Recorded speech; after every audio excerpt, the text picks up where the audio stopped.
Hello， 大家好，我是亚当。今天我们一起来聊聊这双李宁的帆舞4代，这个我们国产品牌篮球鞋品类当中外场篮球鞋的代表系列。这一次的外观啊，我个人觉得它确实比之前的2代和3代更有帆舞的味道。鞋身侧面大面积的 TPU 材料把中底分割开，特别有力量感。虽然2代和3代的外观确实在大众的审美标准上更加好看一些，但是4代这种更具力量感的外观设计，在我个人的认知里面啊，这才是帆舞系列的篮球鞋应该有的样子。配置方面依旧是全掌的泵，外部框架使用了这种相对比较传统的 EVA 材质，鞋面则由大量的热熔材料与 Mono 纱组合而成，单支42码的重量在350克左右，非常轻质。OK， 基础配置就是这样。那接下来我们来看看它在基础3要素方面的表现：抓地、抗扭还有稳定性。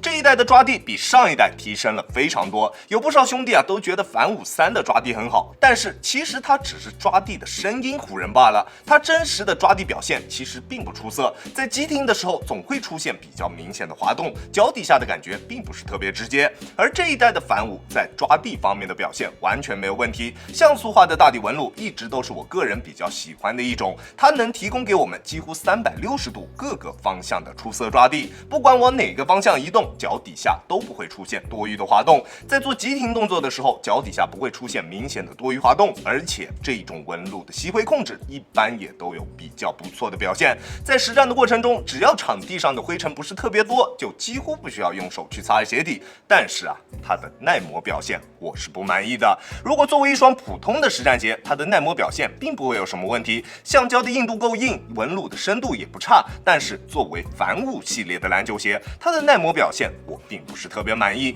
这种点状式的大底纹路最大的问题就是耐磨偏差，如果要用来进行水泥地上面的实战，我估计它不会有太好的表现。不过大家也都知道啊，最近浙江的温度确实是有点恐怖，估计实际的室外温度即使是晚上都不止40，白天往地上打个鸡蛋估计都能煮熟。这种天气我是没有勇气穿它去打外场的。如果大家想看它在室外水泥地上面的耐磨表现究竟如何，那等我们这里温度稍微降下来一点，我再穿它去外场实战一下，好吧？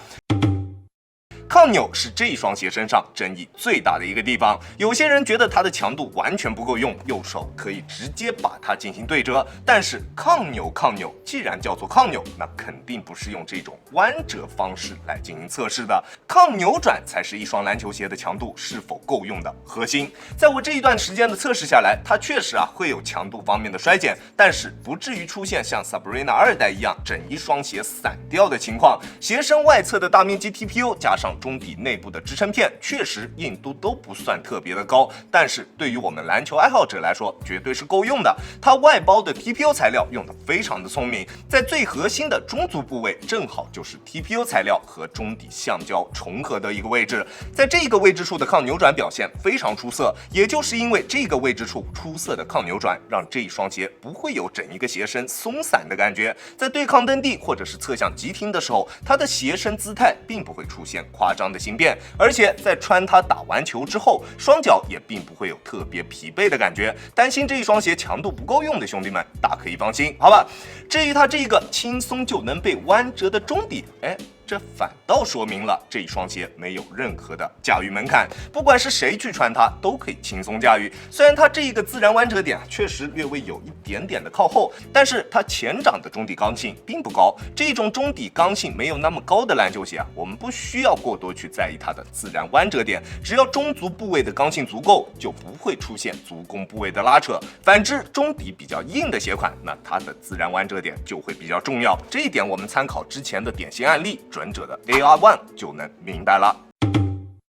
稳定性是这一双鞋身上完全不需要大家去担心的一点，重轻足够贴地，中底缓震材料的硬度也足够，并且在球鞋的外侧还做出了明显的外扩，在实战的过程中脚底下非常放心，没有任何崴脚的风险。OK， 在基础3要素方面它是完全没有问题的，那接下来我们来看看它在风格化上面做得怎么样。首先就是包裹锁定，这一次帆舞4的鞋楦依旧偏窄，会更加适合正常脚型以及窄脚的兄弟去进行选择。如如果你是宽脚，那尽量还是不要去选择它了。至于尺码的选择，我平时耐克穿42.5，李宁穿42，这一双鞋我选择42码还是比较合适的，大家可以适当参考一下，还是按照大家正常的李宁尺码去进行选择就 OK。中高帮的造型，7对鞋带孔，在球鞋前段还用了2对动态鞋带孔，并且鞋带与每一对鞋带孔之间的摩擦力都非常大，非常容易拉紧。反倒是鞋带自身的摩擦力并不是特别高，在实战的过程中经常会出现鞋带变松的情况，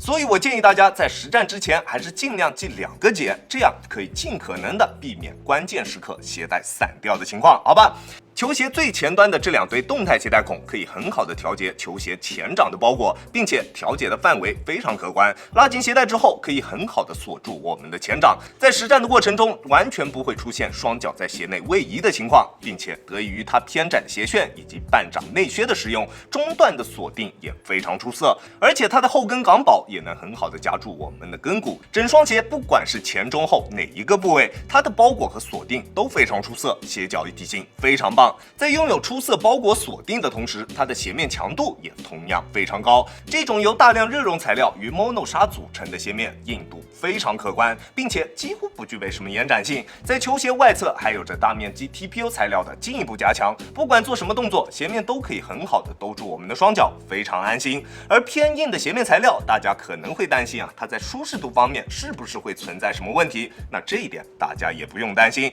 这一双鞋在舒适度方面处理的非常出色。恰到好处的内部填充，宽大的鞋舌，并且在脚趾部位的鞋面也会比两侧的明显要更加柔软一些，完全不会出现弯折点卡脚或者是鞋带勒脚之类的舒适度方面的问题。在舒适度这一块上，这一双鞋的表现完全没有问题。至于它的中底表现，它依旧是一双非常典型的保底快靴，中底足够贴地，场地感十分出色，并且在反应性方面的表现也同样非常棒。在发力蹬地的时候，会有一种直接踩在地上的感觉，非常的直接，完全不会有任何泄力的感觉。但是这是靠牺牲缓震换来的，即使在室内的木地板上面，它的缓震也并不出色。不管是前掌还是后掌，在起跳落地的时候，都会感觉到震脚。而且这只是在室内木地板上面的表现，要是到了室外水泥地上面，这样的缓震，我相信不会有多少人能够顶得住。而在中底的过渡方面，它的表现也并不是特别出色，在初上脚的时候会有一点点前低后高的感觉，虽然在磨合一段时间之后，这种感觉会慢慢消失，当然也可能是我自己适应了。但是在跑动时，它前后掌过渡上面的这种断层感，并不会随着穿着时间的上升而消失。前后分离式的外底，如果我们想要在这一类篮球鞋身上得到出色的中底过渡，一般都要在中间的间隔处用硬质材料进行连接，但是这双鞋并没有这样设计，不管是在跑动还是蓄力起跳的时候，从后半部分过渡到前掌都会有比较明显的断层感，脚底下力的传导并不是特别的顺畅。当然这种脱节的感觉也并不是特别的严重，对于实战没有太大的影响，只是它确实存在着这样的一个问题，大家在购买之前还是有必要了解一下的，好吧？反五4代现在300出头的价格，它确实是一双非常不错的保底快靴。如果你对于缓震的要求并不高，想要出色的反应性、场地感，那这一双鞋你应该会喜欢。它确实是反五系列当中实战性能最为出色的一款，足够轻质，强度出色，鞋脚一体性也特别棒。但是我反倒觉得这是反五系列当中最让我失望的一个鞋款。大家也都知道，反五这一个系列的初衷就是让大家用来打外场的。那既然要用来打外场，那它就一定会有出色的耐磨以及优秀的缓震。但是这一代的耐磨一定是反五4代当中最差的一代。它的缓震如果要用来打水泥地，甚至可以称得上是板砖一般的存在。就这样的一个鞋款，还怎么能够让大家放心的穿它去打外场呢？说来也奇怪李宁好像对于保底快靴异常的执着。看看他们现在的篮球鞋，伽马保底快靴，利刃保底快靴，全程保底快靴，闪击保底快靴，808也是保底快靴。到了这一代的反五还是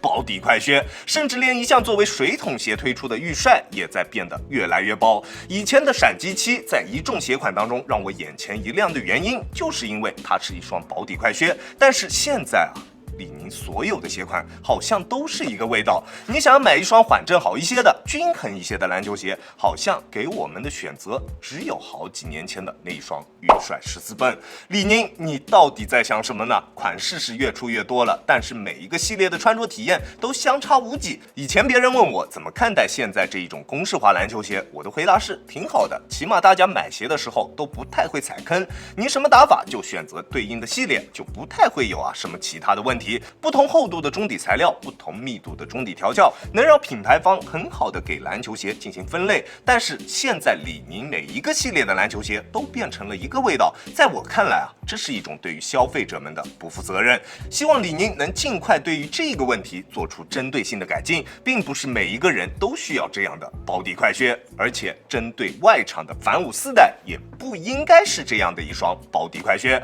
OK， 这就是本期视频的全部内容了。再次感谢大家观看本期的洋洋球鞋。如果你觉得我的视频还有点意思，欢迎大家在各大平台搜索洋洋球鞋找到我，记得要点击关注哦，这会对我非常大的帮助。好了，那我们下期视频再见吧，大家有空来做 ，peace。